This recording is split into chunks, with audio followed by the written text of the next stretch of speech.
یو سیاسی مولا تاسو ته ولاړ دی خو بیګا الله ګواه الله ګواه ثم الله ګواه چې ما هم جړا کړې ده زما مور هم جړا کړې ده زما کور وال هم جړا کړې ده خو به هر حال شکر هم په دې ادا کړ چې خان صاحب په غلا کې نیکه کړ خان صاحب د دې پښتنې سیمې د دې غیرتمندې سیمې نه درته وایم خان صاحب اډر کوه څومره سرونه دې پکار دي چې د پیر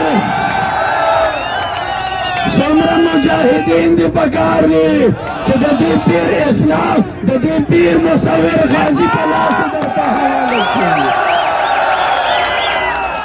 او د دې غیرتي خاورې نه اعلان کوو چې خان صاحب حکم ستا کار دی سرونه تلې کې پیش کول دا زمونږ د ضلع ملاکنډ د غیرتمندو پښتنو کار دی